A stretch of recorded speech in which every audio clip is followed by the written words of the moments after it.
Hello दोस्तों, कैसे हैं आप सब। स्वागत है आप सभी का कॉमिक वर्ल्ड चैनल पर। तो चलिए दोस्तों, शुरू करते हैं परंपरा कॉमिक्स में कपाल फोड़, जो कि अमावस की रात का अगला भाग है। तो चलिए दोस्तों, शुरू करते हैं।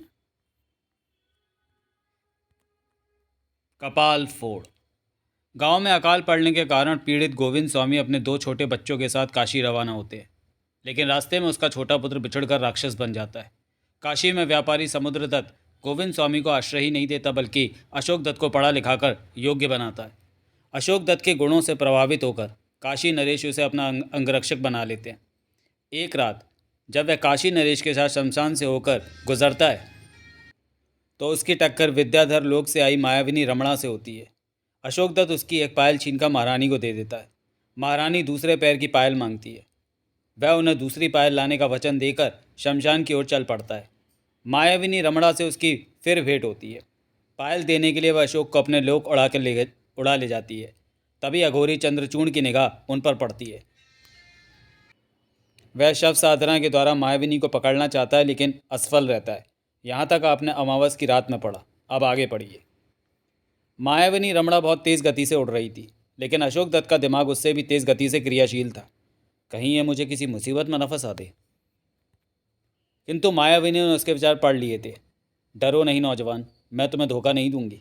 वो तो ठीक है, लेकिन अभी और कितनी दूर है तुम्हारी नगरी? वो देखो सामने पहाड़ी पर। कुछ देर बाद लो हम पहुंच गए विद्याधरों की नगरी श्रृंगपुर में। शंख प्रवेश द्वार खोल दो। अवश्य राजनीतिक, लेकिन अंदर सिर्फ तुम ही जा सकती हो। नहीं, यह नौजवान भी मेरे साथ जाएगा। बेशक, पर यह मानव है और मानवों के प्रवेश की मनाही है श्रृंगपुर में। फिर भी अगर तुम इस मानव को अंदर ले जाना चाहती हो तो तुम्हें महाराज कपाल फोड़ की आज्ञा लेनी होगी। ठीक है, मैं राजज्ञा लेकर आती हूँ। अशोक, तुम मेरी यहीं प्रतीक्षा करना। कहकर मायाविनी रमणा जल्दी से नगर में प्रवेश कर गई और महाराज कपाल फोड़ के महल में जा पहुंची। उसे वहां देखकर तुम? हाँ महाराज, मैं आपकी प्रिय नर्तकी रमणा। तुम्हें सुरक्षित लौटा लौटा देखकर हमें बड़ी खुशी हुई, पर तुम बची कैसे उस दुष्ट मानव से? अपनी चतुराई से महाराज। हमें तुम्हारे बारे में बहुत चिंता थी, पर तुम वहाँ गई किस लिए थी? अपने पूर्व काल की याद ताज़ा करने के लिए। विद्याधर बनने से पूर्व मैं उसी नगर में रहती थी, इसलिए हर अमावस की रात में उस महा शमशान में जाती हूँ। अजीब बात है, तुम्हें अभी भी याद है अपने पूर्व काल की घटनाएं? हर विद्याधर को याद रहती है, क्या आपको याद नहीं? हमें तो कुछ भी याद नहीं। आपने कोशिश ही नहीं की होगी, नहीं तो ज़रूर याद आता। रमणा के इतना कहने पर सोच में पड़ गया कपाल फोड़। कौन था मैं? मेरे पूर्व काल का इतिहास क्या है? क्या मैं आरंभ से यहीं था या फिर किसी और लोक से आया था? कौन था मैं?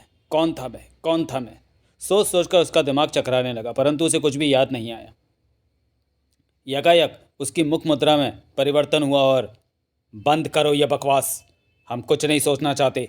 मूर्ख स्त्री, तू मेरे पूर्व काल की बात बताकर अपनी सजा से बचना चाहती है? महाराज, सजा? मक्कार स्त्री, तूने विद्याधरों की प्रतिष्ठा को आघात पहुंचाया। मायावी शक्तियां होते हुए भी तू एक साधारण मानव से पराजित हो गई। तू सजा की हकदार है। हम तुझसे तेरी शक्तियां छीन लेंगे। सड़कमर, सोख ले इसकी सारी मायावी शक्तियां। था नहीं था। कुछ क्षण बाद, हा हा हा, अब तू एक साधारण नारी है।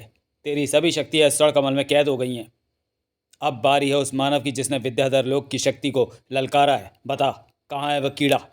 मुझे नहीं मालूम। ठीक है, हम स्वयं ही मालूम कर लेते हैं। प्रहरी, प्रहरी! आदेश महाराज। पृथ्वीलोक से उस व्यक्ति को खोज कर लाओ जिसने रमणा को बंदी बनाया था। पर तभी, शंख तुम? क्षमा चाहता हूँ महाराज, राजनर्तकी की एक मानव के लिए आपसे नगर प्रवेश की आज्ञा लेने आई थी। बहुत देर हो गई तो मैंने आपके पास आना उचित समझा।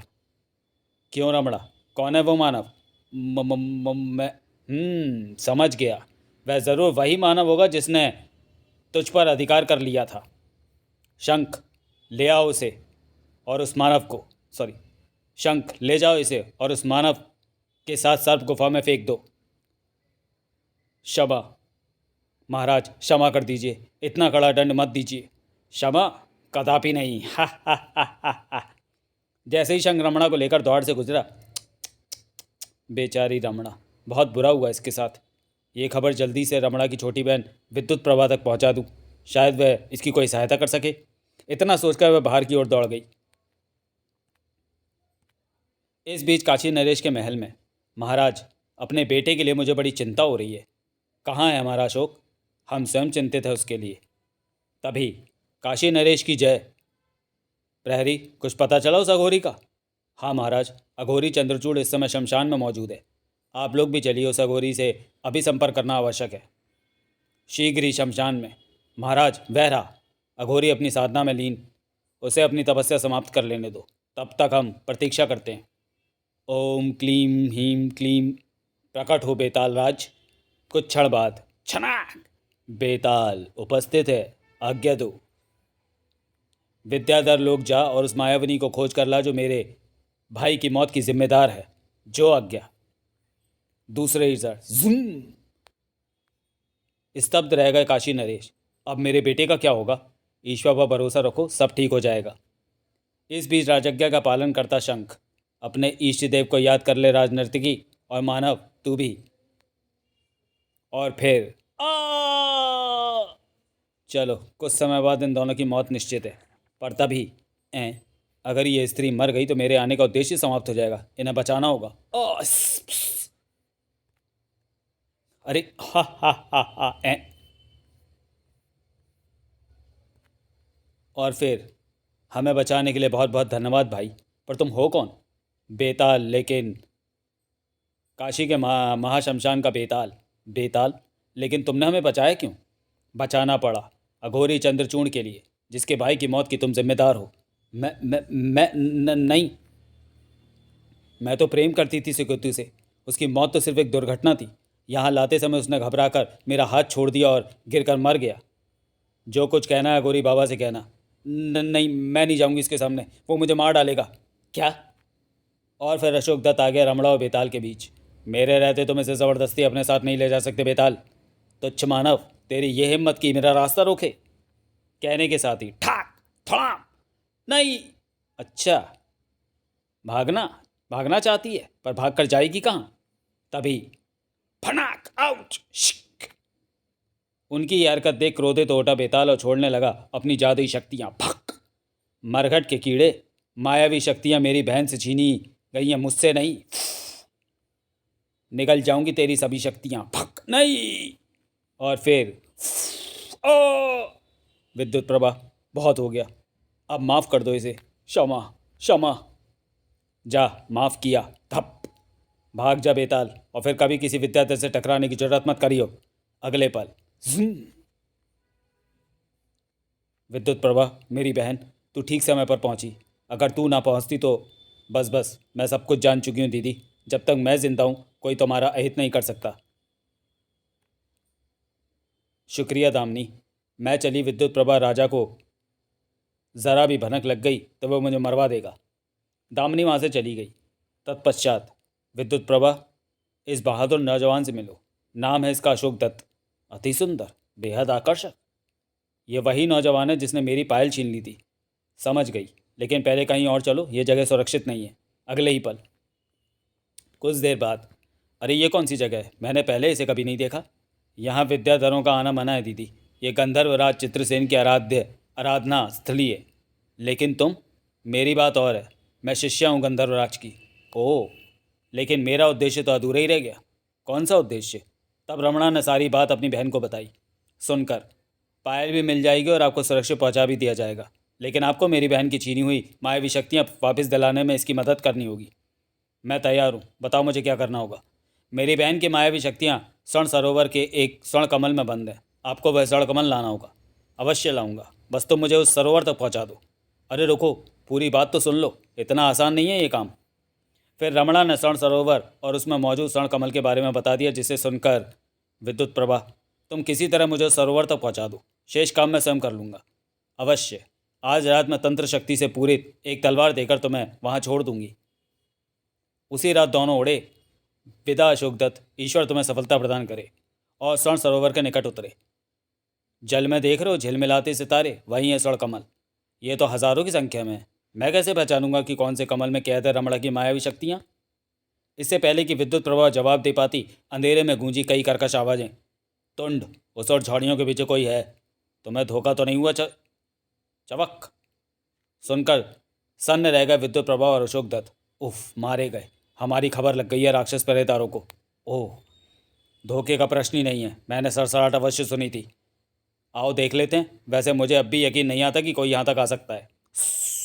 मैं तो चली, पकड़ी गई तो बेमौत मारी जाऊंगी। अगले पल, देखो चोर भाग रहा है। मैं उसे देखता हूँ, तुम झाड़ियों की तलाशी लो। तत्काल ही बचकर कहाँ जाएगा भगोड़े। दूसरी ओर, ओ शीघ्र ही। पकड़ा गया तो खैर नहीं, मरने से पहले अपने उद्देश्य की पूर्ति तो कर लूं। वह रहा चोर, पकड़ो, सरोवर में दाखिल न होने पाए। लेकिन अरे, वह कूद गया सरोवर में। रोको, कहीं वह सड़कमल न तोड़ दे। छपाक, वो दो राक्षस भी सरोवर में कूद गए। छपाक छपाक, और शुरू हो गया आंख मिचौली का खेल। वह रहा और तेज। गंगा मैया में बहुत दिनों तक तैरने का अभ्यास किया है, इतनी आसानी से हाथ नहीं आऊँगा। कुछ क्षण बाद, आहा, स्वर्ण कमल। मायावी शक्तियों से भरे कमल के हाथ में आते ही स्वयं में परिवर्तन सा महसूस करने लगा अशोक दत्त। उफ, सत्यानाश, ये तो हमारी तरह मायावी बन गया। आओ बढ़ो आगे, मैं तैयार हूँ तुम लोगों से मुकाबला करने के लिए। भागो भागो रे। लेकिन खच खचाक आई, दोनों राक्षस मौत के मुंह में समा गए। अब बाकी सड़कमलों पर भी कब्जा कर लूँ। शीघ्र ही उसने सारे सड़कमल तोड़ लिए। अब देखता हूँ राक्षस प्रहरियों को। फिर जैसे ही वह किनारे पर पहुंचा, मारो, काट डालो, छीन लो इसे सड़कमल। उफ, आए जला आए। आओ आओ, मैं तैयार हूँ तुम्हारे कयामत के लिए। लेकिन कई राक्षस प्रहरी सतर्क थे। तड़ाक, उफ, बच गया। ये तो विनाशी कर डालेगा। महाराज को खबर करनी चाहिए। राजमहल में, दुहाई है महाराज। क्या हुआ, इतने घबराए हुए क्यों हो? महाराज, एक मानव ने स्वर्ण सरोवर में घुसकर स्वर्ण कमलों पर अधिकार कर लिया है और अनेक राक्षसों को मार डाला है। एक मानव ने? हा हा हा हा हा हा। कोई नशा तो नहीं किया है तुमने? सौगंध है महाराज। स्वर्ण कमलों में बंद मायावी शक्तियां पाकर वह अजय हो गया। हमारे सभी अस्त्र शस्त्र बेकार कर दिए उसने। ये सुनते ही, क्या? हम खुद निपटेंगे उस कीड़े से। अचानक हवा में प्रकट हुआ उसका हथियार, छनाक, और उड़ चला स्वर्ण सरोवर की ओर। इधर भाग गए कायर। भागो भागो भागो। तभी, अब तू मरेगा कीड़े, संभल। हा हा हा हा।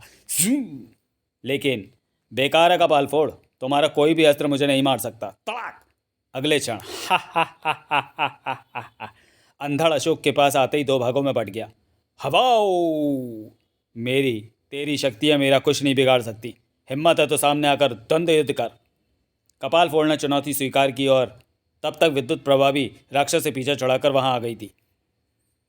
तभी अशोक दत्त की आंखों से दो अग्नि किरणें निकली और फड़ाक, ओ नहीं! कपाल फोड़ का शरीर पिघलने लगा। तत्पश्चात उसमें से निकलता है एक खूबसूरत नौजवान। भैया, विजय दत्त तुम? ठीक पहचाना। पुनर्मिलन मुबारक हो बेटे, आज तुम्हारे अभिशाप की अवधि समाप्त हुई। अभिशाप? हाँ, तुम दोनों पूर्व जन्म में गंधर्व थे। एक अभिशाप के कारण तुम्हें मृत्युलोक में जन्म लेना पड़ा था, और उसी अभिशाप के कारण विजयधर राक्षस बनकर विद्याधर लोक का राजा बना। आप कैसे जानते हैं ये सब? इसलिए कि मेरे ही अभिशाप के कारण तुम राक्षस बने थे। आप कौन है योगी श्रेष्ठ? गंधर्वों का राज पुरोहित आचार्य चंद्र ललाट। प्रणाम आचार्य जी, मेरा भी प्रणाम स्वीकार करें। आयुष्मान भव। एक प्रश्न आचार्य जी, क्या हम में समाई मायावी शक्तियाँ अब सदैव हमारे पास रहेंगी? नहीं, वे शक्तियाँ तो तुम्हारे मिलन के साथ ही समाप्त हो गई हैं। लेकिन एक रास्ता है। वह क्या रास्ता है आचार्य जी? इधर आओ बेटी। अशोक, ये तो मैं हृदय से प्रेम करती है, इसे स्वीकार करो। मगर संकोच मत करो, यही तुम्हारे पूर्व जन्म की संगनी है। जो आदेश आचार्य जी। तत्पश्चात अशोक दत्त, ये रही वह पायल। तुम्हारे लिए भी एक उपहार है विजय दत्त, लो स्वीकार करो। स्वर्ण कमल? खाली है लेकिन सजावट के लिए बेजोड़। धन्यवाद। विद्युत प्रवाह, नया जीवन मुबारक हो। ईश्वर तुम्हें सदा सुखी रखे। दीदी, तुम भी चलो ना हमारे साथ। मेरा स्थान यही है। हाँ, अघोरी चंद्रचूड़ को ज़रूर समझाना कि उसके भाई की मौत की मैं जिम्मेदार नहीं हूँ। कोशिश करूँगी दीदी। अगले पल, शीघ्र ही काशी में पिता पुत्रों का सुखद मिलन हुआ। हे ईश्वर, अशोक, बेटा अशोक, तू ठीक तो है ना? मैं बिल्कुल ठीक हूँ पिताजी। बेटा अशोक, साथ में ये कौन है? आप खुद ही पहचानिए। मैं विजय दत्त हूँ पिताजी, आपका बिछड़ा हुआ बेटा।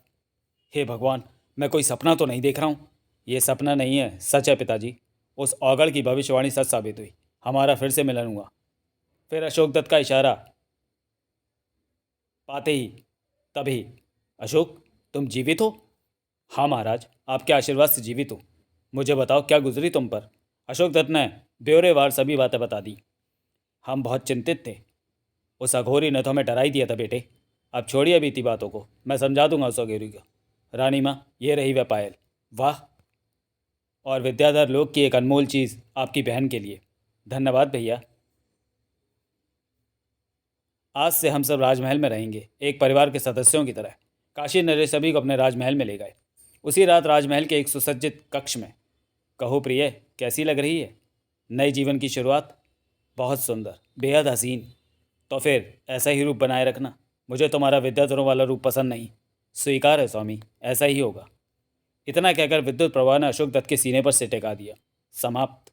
तो चलिए दोस्तों, वीडियो को यहीं समाप्त करते हैं और मिलते हैं परंपरा कॉमिक्स की किसी अगली कॉमिक्स में अगले वीडियो में। तब तक के लिए धन्यवाद।